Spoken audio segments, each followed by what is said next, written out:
In the ancient text of the Ramayana, few figures command as much absolute terror as Bali. He was the Vanara King of Kishkindha, a warrior so dominant he defeated the demon king Ravana, carrying him under his armpit for 6 months.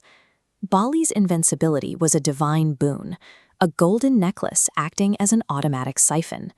In combat, it drained exactly half of an opponent's strength, transferring it directly to him. This mathematical advantage grew with every fight. The stronger you were, the stronger Bali became. Decades of this absolute physical superiority made Bali believe he was untouchable. He assumed because no one could beat him, no one possessed a power he couldn't handle. Driven by that belief, Bali spends a day rampaging through the forest. He uproots trees and shouts into the wild, demanding that anyone brave enough to fight him step forward. Deep in that same forest sits Hanuman. He is entirely undisturbed by the noise, wrapped in a quiet, disciplined meditation, softly chanting the name of Lord Rama. Then, Bali makes a mistake. Hearing the chants, he begins mocking Lord Rama. To defend his lord's honor, Hanuman breaks his meditation and accepts a duel at sunrise. This creates a unique problem.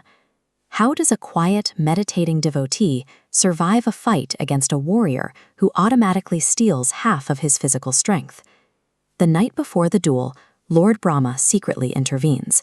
He appears to Hanuman with a warning about the mechanics of the fight to come.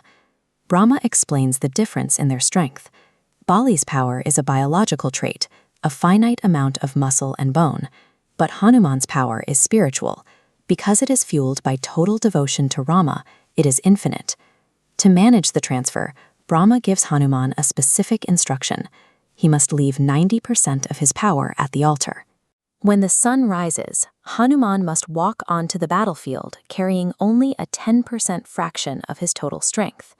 This reduction acts as a necessary safety measure.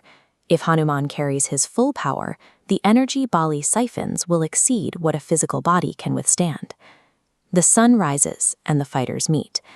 The instant Hanuman steps onto the field, the golden necklace activates, ripping away half of Hanuman's present energy and feeding it into the Vanara King. This shows the biological reality of the transfer. Instead of a physical boost, Bali feels an infinite ocean of spiritual energy surging into his finite body. He cannot contain the influx. Blood pressure spikes to the point where he begins to physically tear apart. The mechanic Bali relied on to defeat his enemies has become the direct cause of his collapse. By absorbing Hanuman's strength, he has unwittingly invited his own destruction. Brahma materializes on the battlefield and tells the swelling Bali to run. If he doesn't put miles between himself and Hanuman, his body will explode. Bali flees. He collapses miles away, his body trembling from the physical trauma of trying to process the energy he stole. Brahma approaches the king and explains the reality of the duel. Bali's body was breaking under the weight of just half of 10% of Hanuman's power. Bali realizes that if Hanuman had brought his full devotion to the field, the resulting transfer would have vaporized him instantly. The king returns to the battlefield, but not to fight. He drops to his knees and bows in submission to Hanuman.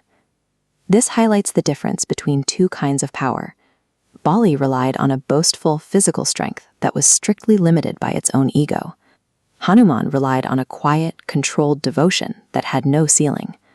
Hanuman never needed to demand respect or shout his challenges, because his strength was rooted in something much larger than himself. Bali discovered that his arrogance had blinded him to the nature of true power. By attempting to take Hanuman's strength for himself, he learned that some forces are too vast for any ego to contain.